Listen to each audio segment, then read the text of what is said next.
Good morning, everyone. Thank you so much for coming this morning. I'm Don Davies. I'm the Member of Parliament for Vancouver Kingsway, and I'm the federal NDP health critic. Canadians depend on access to pharmaceutical medicines as an essential part of their health care. But this is a struggle for millions of individuals and their families, because Canadians pay the third highest prices in the world for prescription medicine. And with millions of Canadians without pharmaceutical insurance, this is devastating. It's a tragic fact that many Canadians get sicker and some even die, simply because they cannot access the medicines that they need and their doctors prescribe. Now, the Trudeau government has been promising to address skyrocketing drug prices ever since they were elected in 2015. Yet not only have they failed to lower drug prices in Canada, prices have actually increased every single year that they've been in power. Now, the major policy that the Liberals announced to lower drug prices began in 2016 with overdue reforms to the way that we regulate the prices of patented pharmaceuticals in Canada. We do this through our federal drug regulator, known as the Patented Medicine Prices Review Board. They're the sheriff who is supposed to patrol drug companies and make sure that Canadians aren't paying excessive prices for their drugs. Now, in 2017, the PMPRB produced draft regulations that would make three major reforms to the way drugs are priced in Canada, and specifically to address excessive pricing. These are, first, to alter the list of comparator countries used to set relative prices. Second, to allow confidential rebates that drug companies often give to their buyers. And third, to allow the PMPRB to consider the pharmacoeconomic value and market size of a given medicine in setting pricing. Now, the Liberals estimated that these would save Canadians $13 billion over 10 years. At that time, they called it the most ambitious drug pricing reform in a generation. Since then, there has been extensive consultation with every stakeholder group imaginable, from patentees to wholesalers, to patient groups, to insurance companies, to provincial and territorial governments. And the regulations have been redrafted, finessed, improved, and even reviewed by the courts. But these reforms have been bitterly opposed by the pharmaceutical industry. Obviously, the billions of dollars in savings to patients would come out of their profits. They even offered to pay the government $1 billion if they abandoned the reforms. So the Liberals have repeatedly backed down and delayed the implementation. The actual dates that they themselves set, 4 times they have ignored since 2017. The reforms remain unimplemented to this day. 6 years later, no reforms, and Canadians are still paying the price. We now are only dealing with one of the reforms, the list of comparator countries, which has been altered from the original 7, and that included the 2 most expensive countries, the US and Switzerland, to a more representative 11 countries. Last fall, the PMPRB was in the last stage of consultations on this factor, engaging in the final 60-day consultation period between October 6th to December 5th, 2022, with an announced implementation date of January 1st of this year, when something very unusual and alarming happened. With only 1 week remaining in the consultation period, the Minister of Health wrote directly to the acting chair of the PMPRB, Madame Mélanie Bourassa-Forcier, an independent, arm's-length and quasi-judicial body, and asked her to halt the consultations. This is unprecedented. It caused one of the members of the board, Mr. Matthew Herter, to resign and publicly document his serious concerns with what happened. The deeply respected executive director of the PMPRB, Mr. Douglas Clark, resigned shortly thereafter. So did the interim chair, leaving the PMPRB in disarray and confusion. Among other things, Mr. Herter accused the government of fundamentally undermining the independence and credibility of the PMPRB. He asserted that the minister, who had met with pharmaceutical companies and lobbyists over a dozen times in the consultation period alone, and not once with the PMPRB, despite repeated requests by them to meet with him, of parroting the pharmaceutical industry's talking points and refusing to implement the overdue reforms because of pharmaceutical industry pressure. That is why I moved my motion at the Health Committee to investigate this matter. Today, we will hear from Minister Duclos and Madame Bourassa-Forcier. On Tuesday, we will hear from Mr. Clark and Herder. At the heart of this matter is why this Liberal government, after 6 years of PMPRB reform, has to this day failed to implement its own policies. We will examine the role that Big Pharma pressure is playing in suppressing this much-needed drug price control. We will explore if undue political pressure has compromised the governance of an independent regulator. And finally, we hope to find out why the Liberals are standing with the multi-billion-dollar pharmaceutical industry instead of Canadian patients who need access to affordable medicine to stay well and sometimes even to live. Thank you, and I look forward to any questions you may have. Yes. Hi, Tessie Sanchez, Hill Times Research.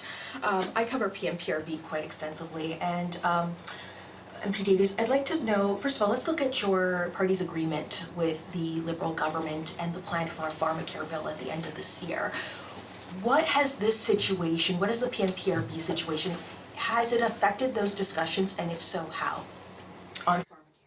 Well, it certainly has caused us to have some serious concern about the Liberal government's commitment to pharmacare, and in particular, their ability to stand up to pharmaceutical industry pressure. So to that extent, we're going to require a government partner to oppose pharmaceutical industry pressure and stand with patients and do the right thing as we work to bring public, single-payer, universal comprehensive pharmacare to Canadians. And if the Liberal government is caving into the Big Pharma, that obviously is of concern to us. Okay. And how extensive will this study be? So far, 2 meetings have been scheduled, very much focused on the internal workings of the PMPRB, but as you mentioned, you'd like to explore the impact of the regulations on patient groups. There are many patient groups that were opposed to the regulations, some that were for, but many that were opposed. Are there any plans to call in pharma or patient groups to discuss their perspective on this whole process? Well, we'll see where this goes after the 2 days. Certainly the Health Committee has not foreclosed the possibility of having additional meetings. But really the nub of the matter here is the behavior of the Minister and of the Liberal government. We're not looking into the merits of the PMPRB reforms, which, by the way, have been studied to death over 6 years and have had extensive consultations over and over and over again. Really, it's time to implement these reforms. The real question is why is the Health Minister failing to proceed with reforms his own government identified? You know, the Liberals say they want to lower drug prices in Canada, but they continue to delay the very policy that would have that effect in this country. And when you look and see that the dozens and dozens of times that the pharmaceutical industry lobbyists are in their offices and they're refusing to meet with the PMPRB, which is their own independent tribunal under the Health Minister's purview, one has to conclude that the Liberals are more interested in doing the bidding of Big Pharma than they are in helping patients in this country. If we have any questions online, please use the raise hand function now. And we have one question from Laura Osman. Please go ahead now. Hey, Mr. Davies. I wanted to just ask you what you're hoping to hear from the minister today. What do you plan to be asking him about? Well, you know, the minister wrote a letter to the PMPRB that contains his reasons for halting the process. He claims that he had not been consulted by the PMPRB. Yet we've had public information from Mr. Herder and others that they repeatedly sought meetings with the minister to brief him on the guidelines. So that's one major source of question that I have is, you know, if the minister wanted to meet with the PMPRB and wanted to be consulted, why didn't he pick up the phone and talk to them? Why didn't he accept their offers to brief him? You know, that just doesn't make sense. So the minister's rationale that he's given for why he, for the fourth time now, has delayed these reforms doesn't make sense. And we're going to be investigating that and putting, I think, some really important facts and chronology to the minister to try to get to the bottom of what really happened here, which at first blush it seems pretty obvious.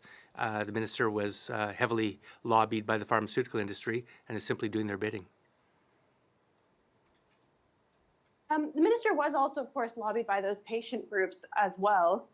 Is there any other explanation for this in your eyes other than the minister was influenced by the pharmaceutical industry?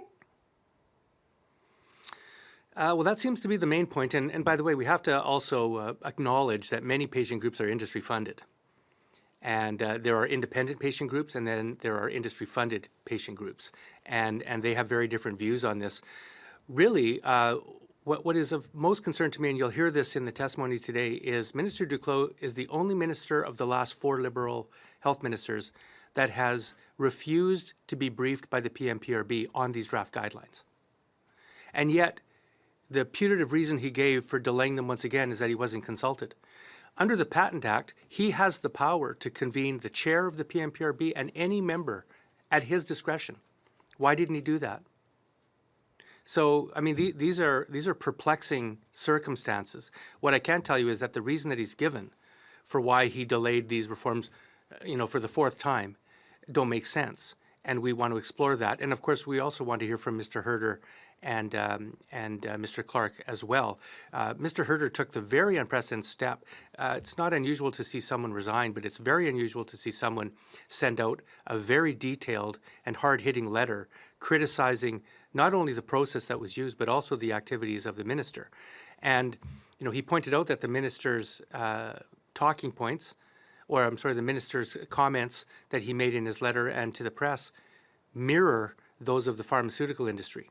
So when you have the Minister of Health, whose job it is to protect the health of Canadians, meeting repeatedly with the pharmaceutical industry and refusing to meet with the PMPRB, who's trying to protect, whose mandate is to protect patients' interests against excessive pricing. You know, I don't think you have to be a Philadelphia lawyer to put those two things together. So we're going to put those really hard questions to the minister and see what he has to say. Do you have any other follow-ups, Laura? I suppose I'm just curious what light you think the other witness today can shed on this situation, and whether there's any privacy concerns that you think might come up.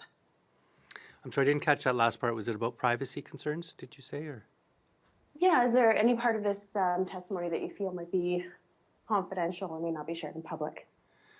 Well, I don't think so. I mean, I think the Canadian public has a right to know what their drug regulator is doing, and if decisions are made that affect something as critically important as their access to medicines, I think they have a right to know what's going on. I don't see any privacy reasons. I'm hoping that Madame Bourassa-Forcier is candid, as I hope all witnesses are, and just tell the committee the truth about what happened. Look, if the Liberal government, if they're going to stand with Big Pharma, and what their position really is they're not going to proceed with reforms to lower the price of drugs because Big Pharma doesn't want it, then they should come out and say so. But it's disingenuous for them to continue to claim after 6 years that they want to lower the prices of drugs. Drugs are getting higher priced. Canadians still pay the 3rd highest prices in the world. Canadians are suffering. For them to continue to claim that they care about the interests of patients while delaying the very policy that is needed to lower them is I think hypocritical. And I think Liberals either have to admit that or they have to explain themselves. Thank you. And we have no further questions. Thank you all very much.